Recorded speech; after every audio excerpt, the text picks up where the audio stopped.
Tonight on Dispatches, we meet some of Britain's most challenging children. Caught you being naughty. Nationally, we're seeing far more highly disruptive behaviour in younger children. 97% of primary school teachers say they have disruptive children in their class. It's a full day a week that's missing out of teaching time because those children are demanding so much teacher attention in the classroom.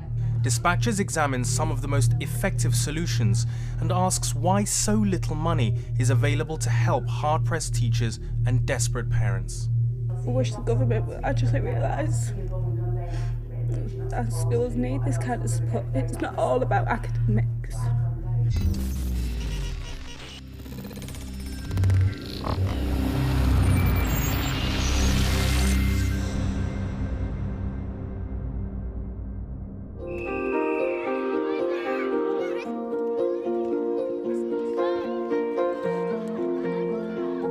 Ramridge Primary in Luton has around 390 pupils aged between 3 and 11. Most children behave well most of the time, but they also have their lapses. Okay, now. You're going to say sorry to me?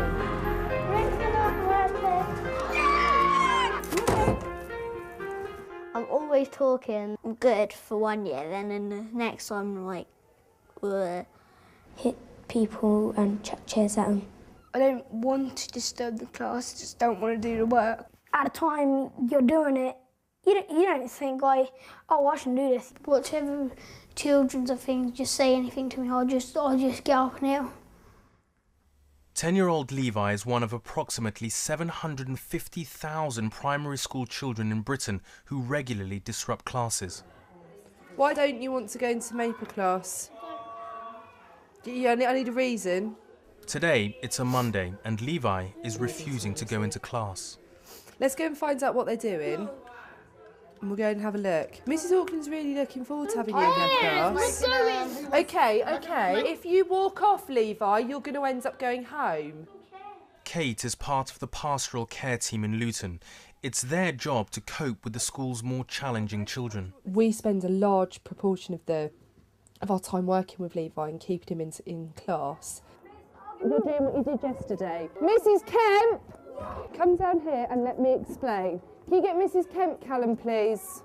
Levi can swear and shout and kick out at me and refuse to do what I say because I'm not going to hold a grudge, I'm not going to put him down or make him feel bad about himself. Levi. No. This is a case of just not listening to an instruction.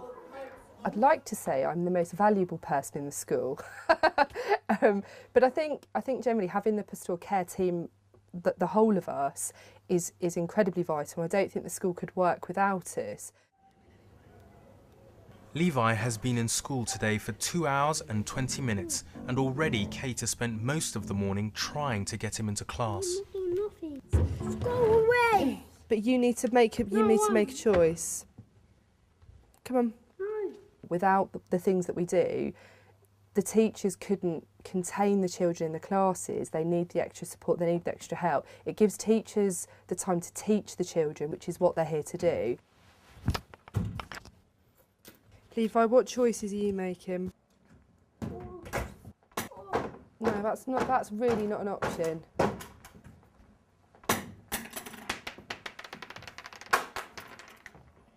The children here will become aggressive because they want our help. They're not generally aggressive to us physically, they're verbally aggressive to us a lot. But the staff here are trained in how to kind of restrain children, positively handle them. When a child is so distressed that they need restraining, they're probably heading for the school's quiet room, an empty space with bare walls and no furniture to throw or climb on. The pastoral care team refer to it as the BIP room.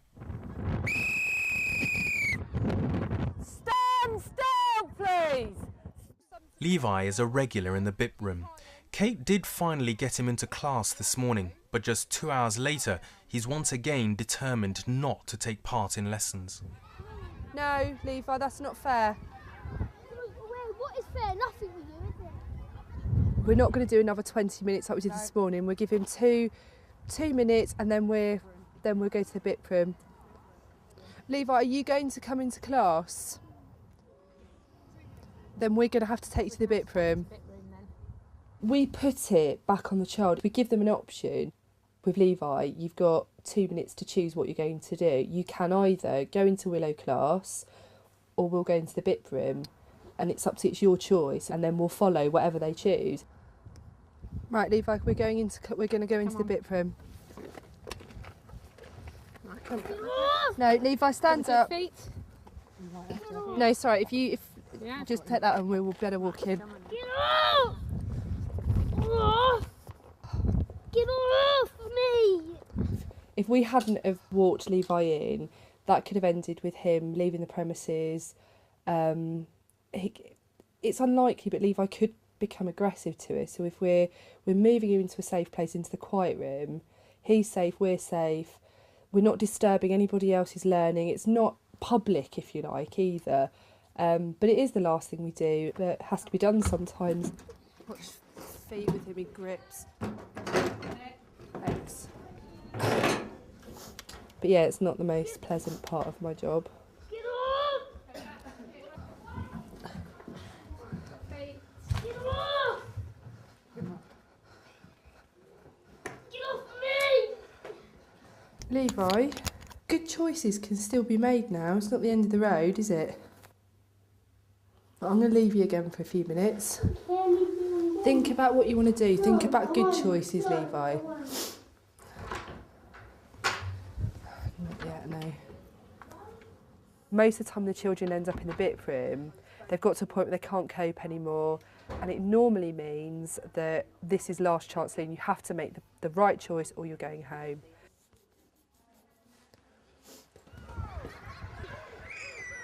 Government statistics for 2007 state that in England alone, 18,000 primary school pupils like Levi behaved so violently that they were excluded from school. But few teachers will talk openly about the violence and disruption they face.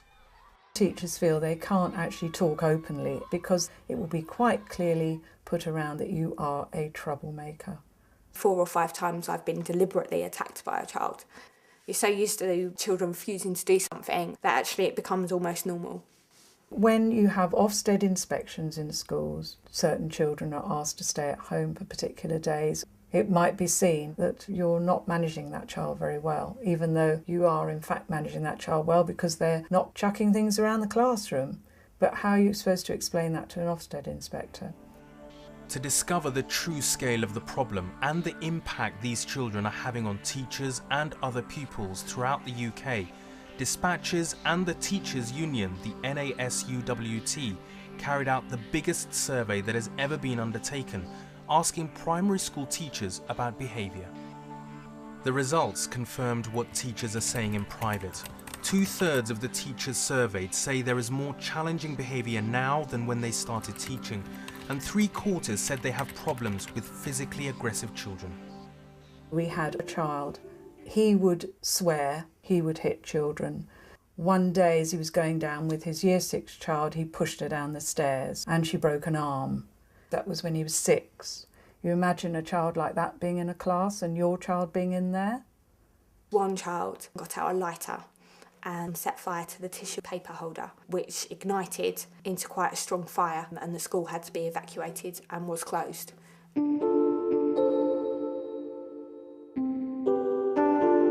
Glasgow is one of Europe's most deprived cities. With high levels of drug and alcohol misuse, domestic violence and unemployment, it's perhaps not surprising that children are bringing issues to school that affect their behaviour.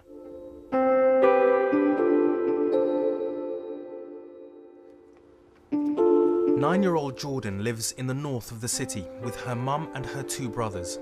Both Jordan and her younger brother Jamie attend Royston Primary School.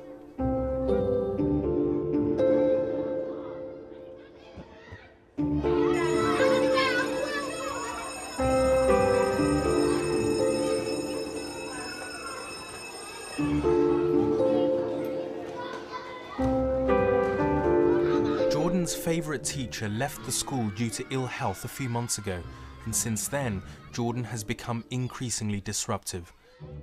Although teachers report aggressive behaviour is more often a problem with boys, Jordan shows that girls too can be hard to handle.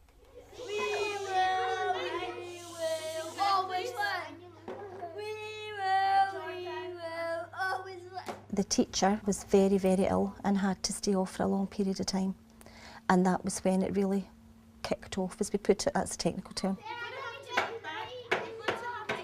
There were a few days when she was so out of control, we had to ask her mum to come and get her and take her home. She was under tables, over tables, shouting at people, shouting at teachers, refusing to do what she was told, not getting on with her classmates, being aggressive, very unfriendly.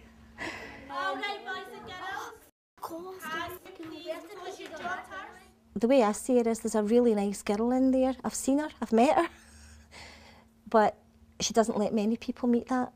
Okay, eyes this way. Jordan, Leon. 2 minutes and rubbing a wee bit out. You said what? Come on! That was a foul shame! He landed a lemon cup. Ew! The Dispatch's survey indicates that Jordan in Glasgow and Levi in Luton are both representative of around 750,000 disruptive children in Britain's primaries. What's exceptional about Jordan and Levi is the fact that they are being helped by what are known as early intervention programs. These look way beyond just the child's behaviour and seek to address the root causes of their problems. The approaches in Glasgow and Luton are different, but over the months in which we follow Jordan, Levi and others, we will learn how both strategies affect these challenging children. It's about saying, why is that child misbehaving? What can we do to help that child cope in school and in the outside world?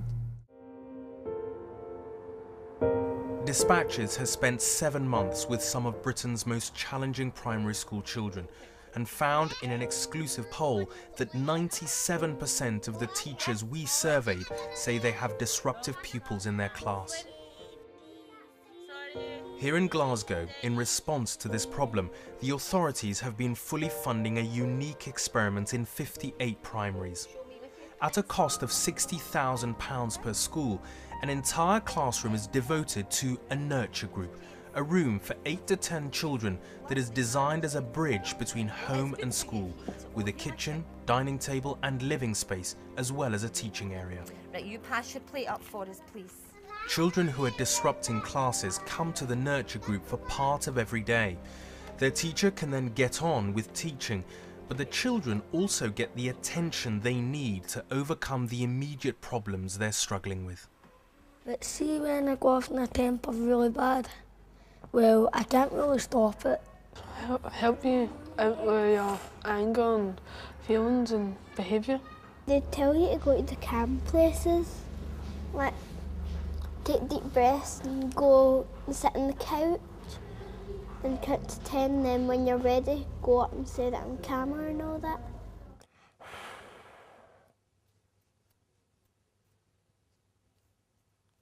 That's the way I do it with my fingers, and everybody else just does it in their head. I do it with my fingers. It's better with fingers.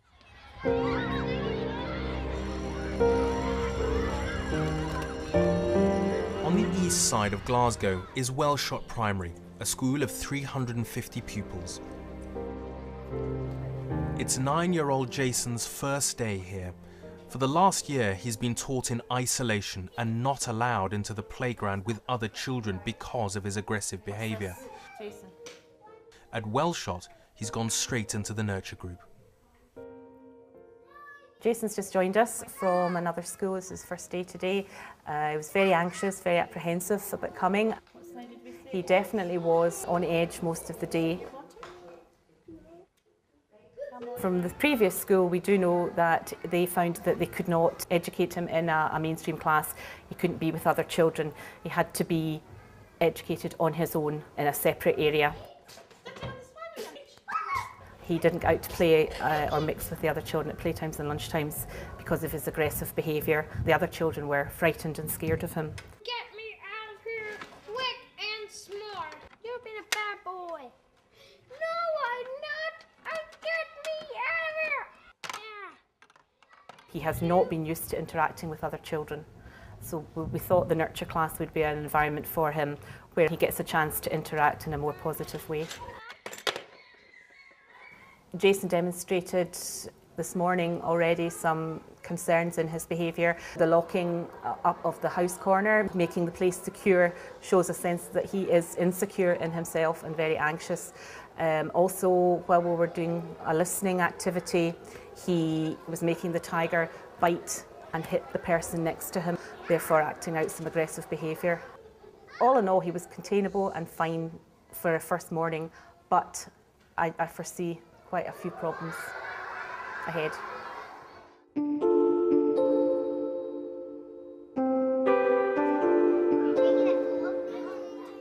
It's 2 months since Jordan started coming to the nurture group in her school in Glasgow. Her behaviour is slowly improving, but her nurture group teacher feels that she needs to involve Jordan's classmates as well to try to reduce her aggression.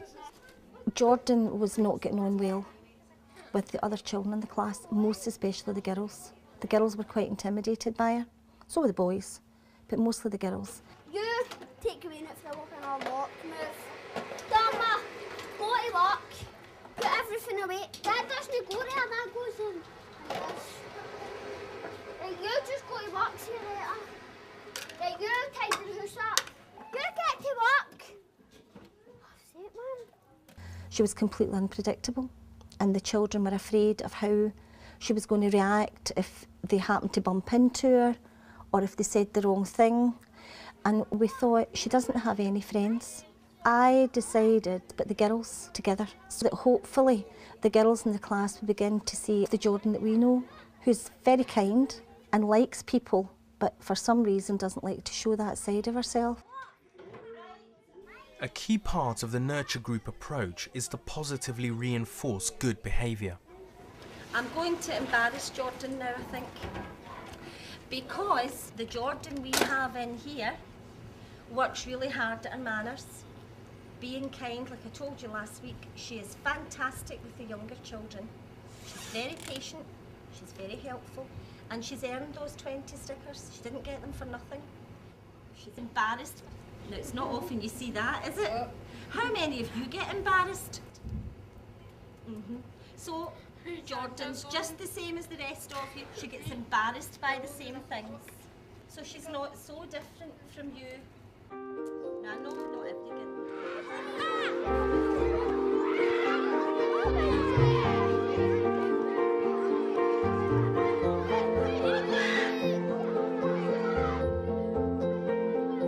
At Ramridge School in Luton, head teacher Hilary Goddard thought carefully about creating a nurture group. Okay, new line, Misha, thank you. Nurture groups are designed to focus on a small group of children, but with over 120 children identified in Ramridge as having special social and emotional needs, a different approach was required.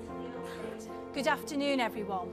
Instead, Hilary created the Pastoral Care Team, whose job is to work with challenging children throughout the school. This week we're thinking about celebrating what we can do. What about Burrell? It's 6 weeks since the day Levi repeatedly refused to go into class, but family worker Kate is still having to persuade him to take part in school activities. Today, he doesn't want to go into assembly. So who are you going down with into assembly? So take these. Well, explain it to me again then. What am I not understanding? Explain it to me again so I do understand. Levi, don't get stroppy and silly. Right, well, because I don't like where this attitude's going, I'm going to leave you alone for a minute. But in 1 minute, Levi, you need to be back up in this room choosing what you're going to do. The time for us to go down to assembly.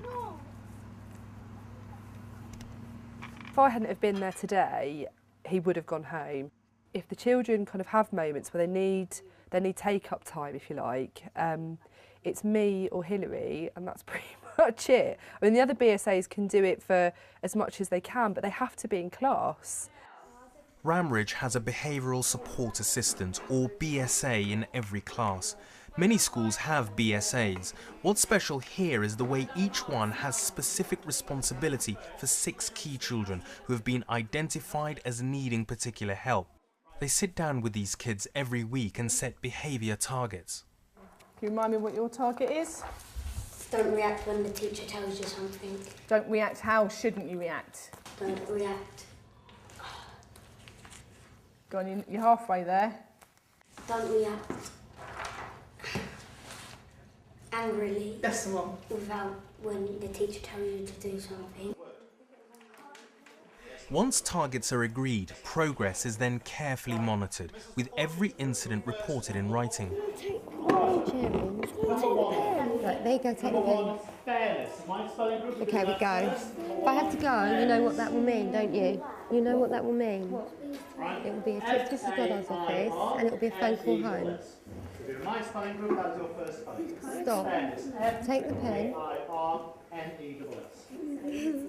Remember, with all of these, right, Nathan, I'm just going to get your sheet, okay, so I can record it.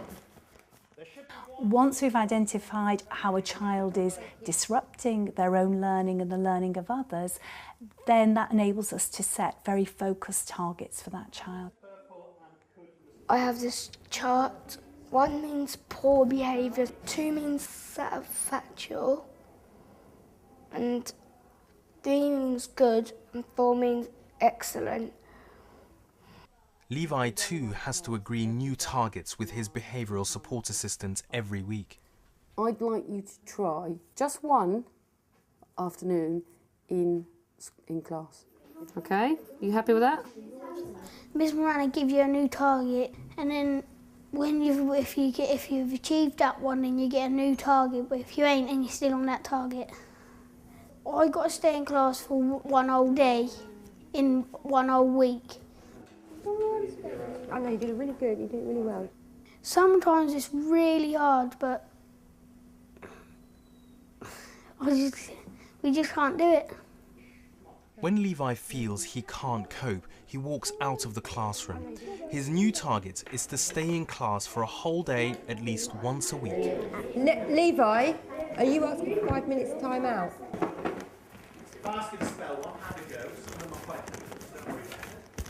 I just can't stay in class because I'll end up doing something if I stay in.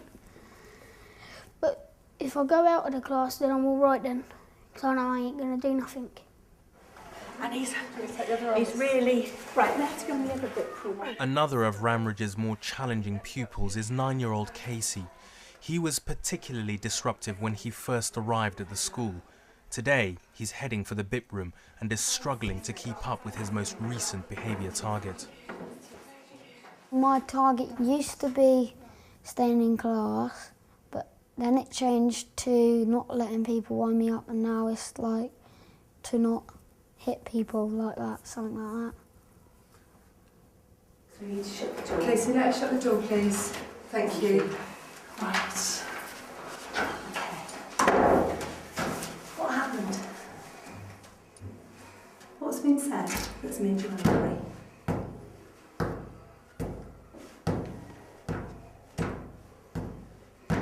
Has something to do with Emery?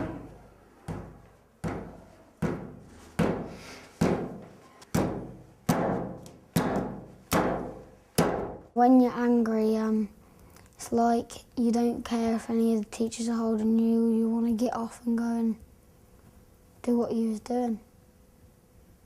I want to go in the class, but you'll stay and make me stay here. I asked you if you were ready to go into class, but you're not showing me you're ready. I'm waiting until I am. All right, well, you tell me when you're ready then. You tell me when you're calm enough to go into class and to be reasonable. Miss Goddard talks to me, then calms me down. They just say, oh, you can do this or this, then we choose one. Because you could have a bit of time up in the family room with Miss Pinemont, if that will help. Cool. Pardon? Cool. All right, let's go to the family room.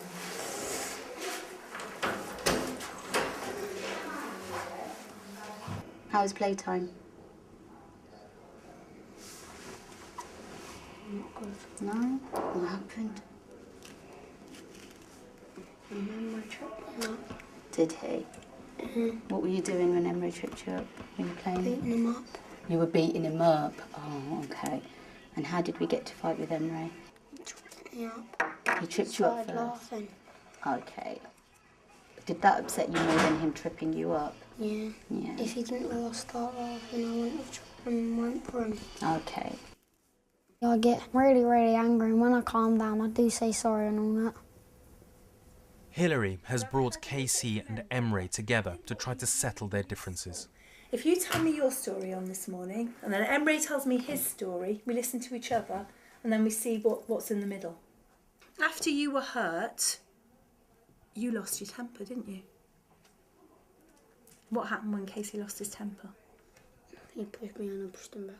Right, he pushed you, you pushed him back. Although he still has problems, Casey's behaviour has been transformed over the last 3 years at Ramridge. His mother, Trina, especially has seen a huge difference. Well, Casey couldn't even sit in a classroom. He was swearing at the teachers, kicking, punching, just running riot around the school. I used to get called out nearly every single day. So, February, well done. Salary, library. Okay. I think I affected the children. Like, I used to shout and scream at the children, and then the children shout back to me, and then I used to be like, well, you shouldn't be shouting at me because I'm your mum. The children weren't obviously getting the good attention off of me, they were just getting snappy, ratty old mum, as opposed to normal mummy. I never used to be a good parent, but I am now. The change in Trina's approach to parenting is largely down to another key aspect of the work of the pastoral care team at Ramridge. As well as working with the children, family workers Runa and Kate also work with parents, both in school and in the children's homes. This has had a huge impact on behaviour. Trina's insights into how her parenting style was affecting all her children came after talking her problems through with Runa.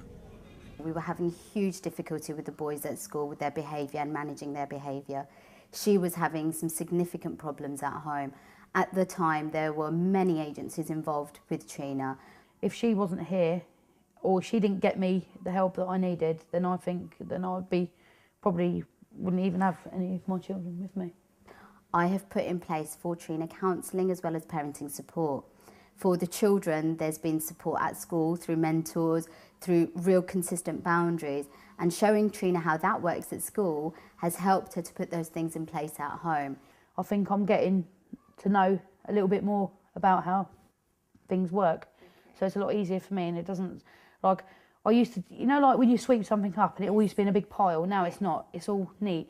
And then if it gets messy, I come and get help. But it's nice to know that you do feel that you're understood. I had children in year 2 who were kicking off so bad that tables were being turned over, chairs were being kicked off.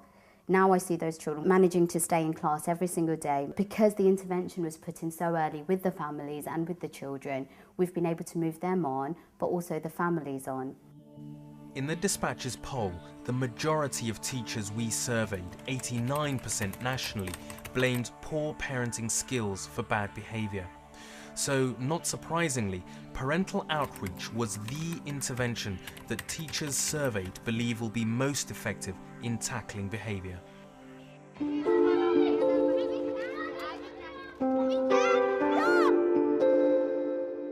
It's 3 months since Jordan joined the Nurture Group in Glasgow, and her Nurture Group teacher is having one of her regular meetings with Jordan's mum. So she's beginning to be accepted by the children that she's in school with all the time, which is a huge step for her. And we see that Jordan's happier. Nurture groups don't just transform children, they transform families as well. And many parents have found that their children being in the nurture groups has turned the whole family around, and they've got their children back again. It empowers parents and gives them models of ways that they can work with their children. So I don't know, have you found the same kind of differences as we have, that she's getting on with people better? Definitely, Oh, I'm glad. Can we then? I'm so glad, that's great. Well, you've made my day.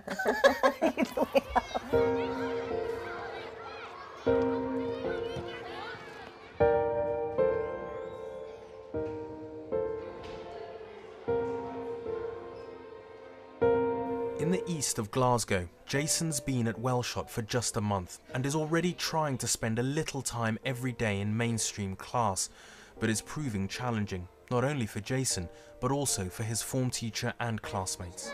I'm not bad. I can't do it. It's hard.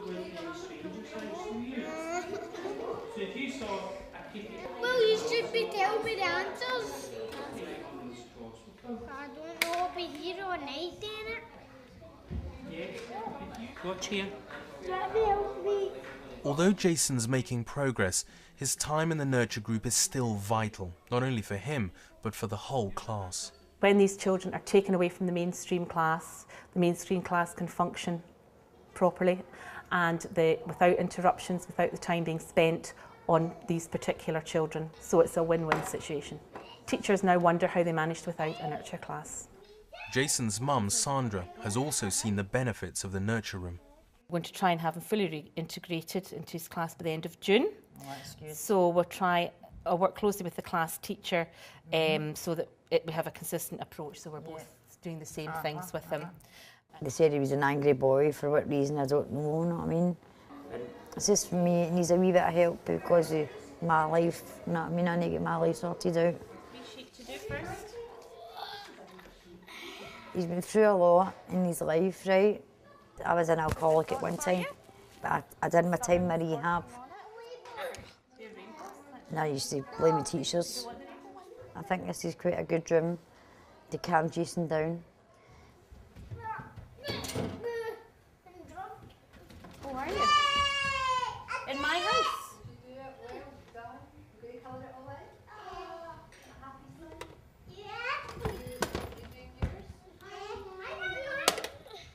Sometimes when they're playing, the play is not what we would call nice play.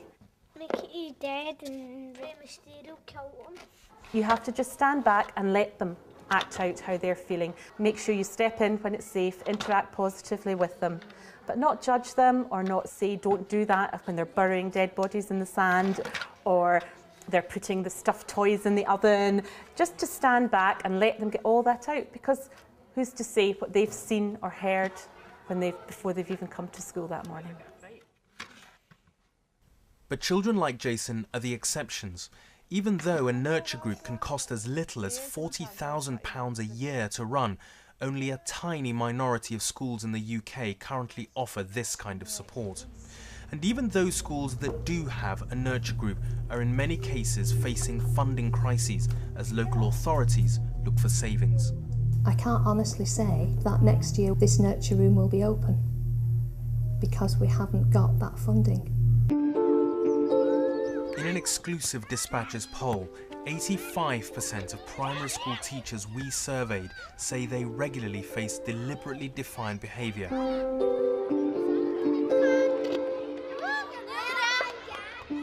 Yet there are proven strategies to address these problems, but very few schools are putting them into practice.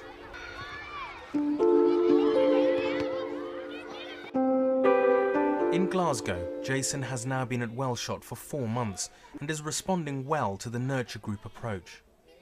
He's made great progress. He's now back in class for most of the morning, spending just half an hour down here in the Rainbow Room to have his breakfast and to let out any frustrations that he has in a safe way. He has his moments, still has his moments, but they're much fewer, much shorter and much more controlled.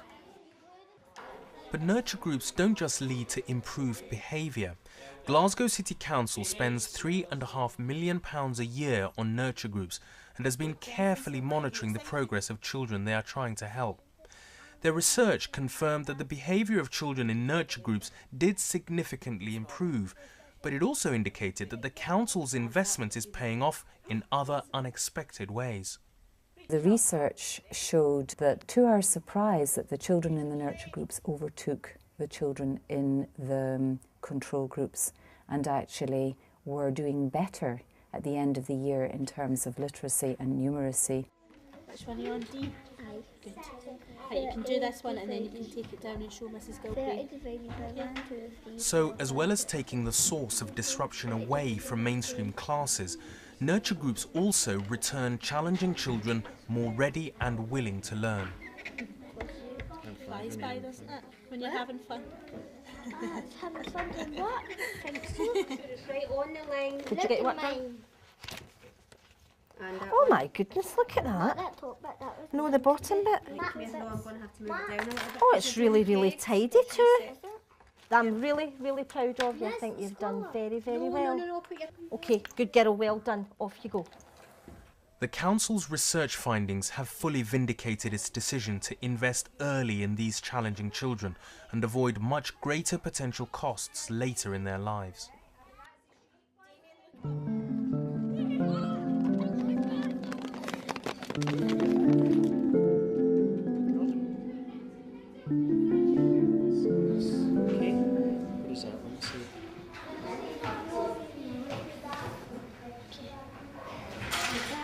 That's it, excellent. Now look at that big pile. You hold that. That's a big pile that you got right. We've only got a couple wrong. Okay? I think for Jason's self-esteem, to be part of the class, to socialise with the children, to be accepted is a great thing for him, and he's maybe not had that much in his life up till now.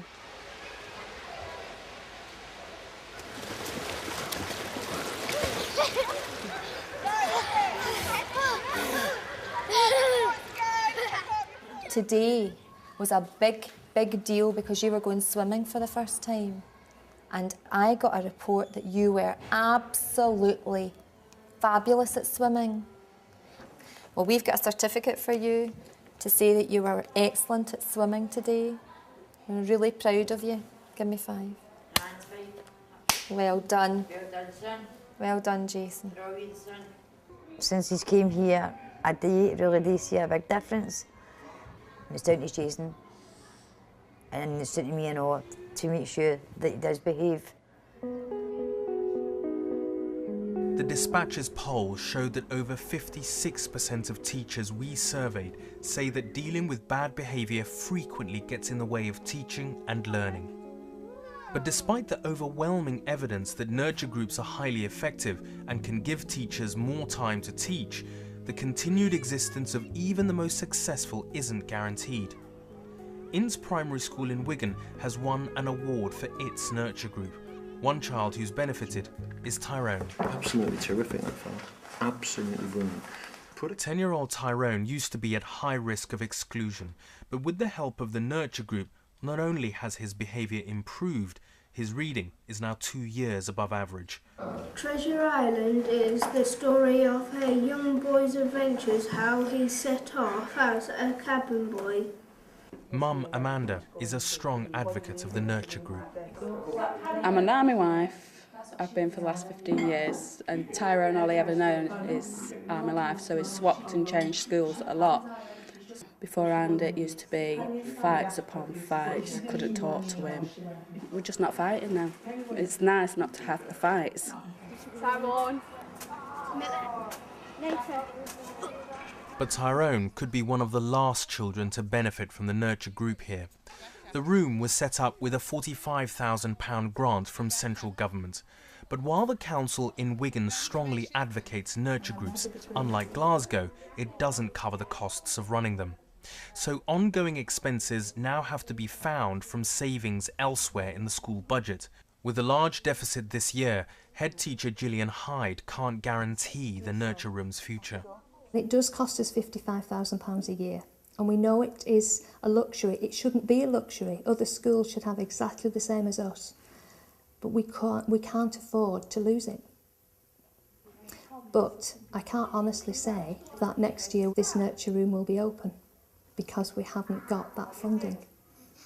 It's happy again. Can you choose me a picture that makes you happy? Something that... Before we opened the nurture room, we had a lot of behaviour problems in the school.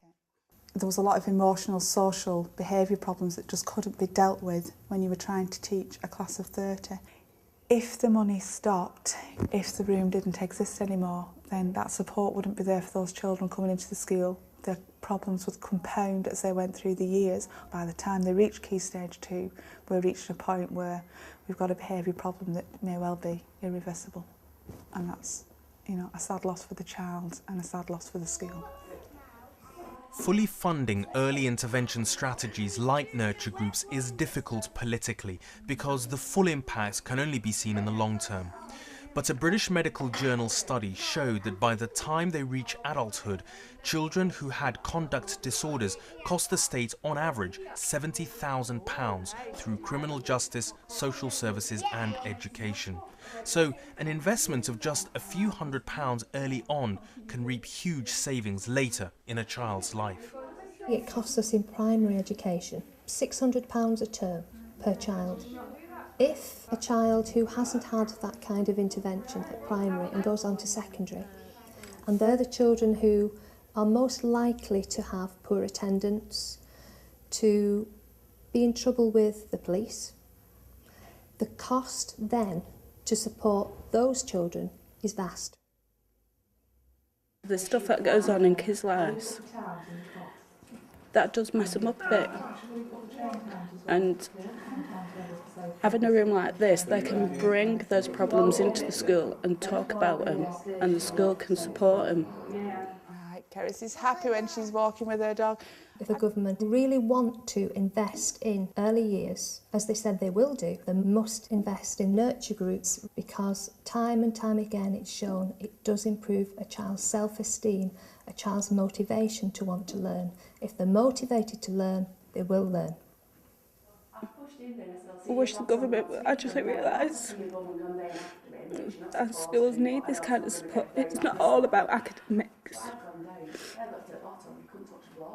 The problem that you have is that there's still a bit of a postcode lottery in terms of the provision that local authorities make available to schools. So it can be patchy across the country. There's not a standard package of measures that a school can access. 97% of the teachers we surveyed say they have disruptive pupils in their class, yet despite the evidence that they improve behaviour and academic performance, less than 4% of schools in the UK have a nurture group.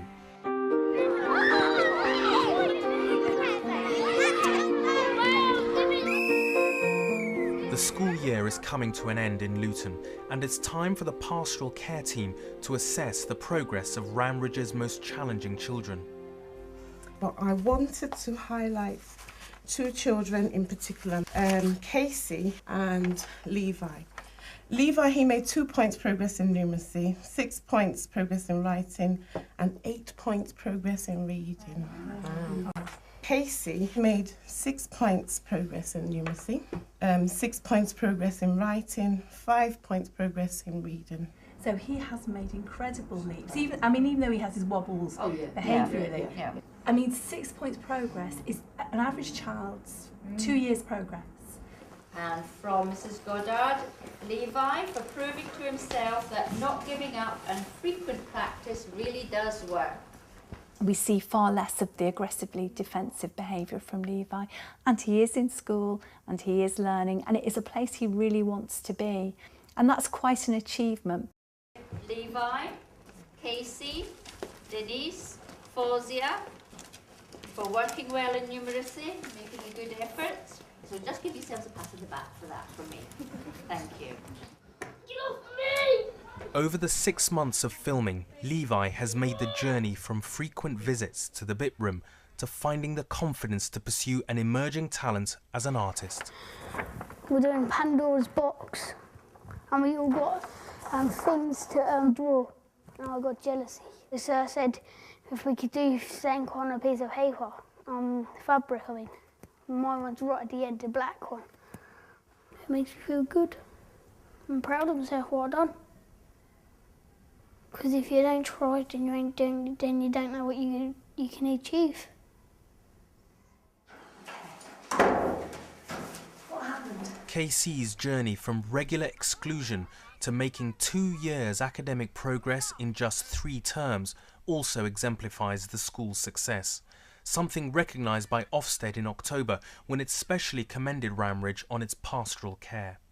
In year 1 and 2 I used to get excluded lots because I was being bad and chucking chairs around, but I don't do that anymore. Numeracy, that's changed me, and my mum's turned me around. Like at home I usually do homework and now she helps me.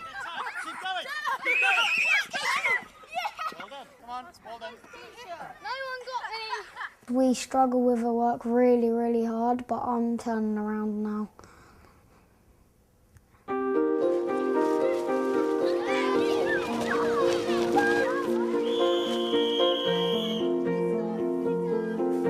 In every school you need some people who are going to help you out if you have any problems. It's good for pupils to express their feelings with somebody. It's really good that people are here to help us.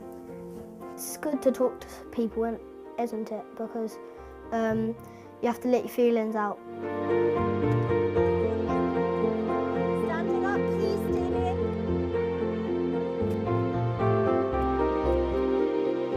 The early intervention strategies shown in this film are at the leading edge of behaviour management because they address the root causes of challenging behaviour. But despite clear evidence proving their efficacy and long-term cost effectiveness, few schools can get funding to implement these solutions. Interventions that have a huge effect outside schools as well as within. I don't know if you remember, there was a day Jason had a certificate. You said something that really hit home to Mrs. Pearson and I, and you said, I never get them when I was at school. No, I didn't. I was at a meeting very recently discussing Jason, and one of the things that I brought up was how supportive you've been since Jason came to Wellshot. Yes. So we reckoned that you deserved a certificate from us. So we've got you a wee certificate that I hope you'll treasure. I will do. It says, presented to Sandra Hill for being on time every day. Well done. Thank you. No, thank you. Thank you. Okay. That's not bad. Okay, so I hope you put that up in your fridge or something.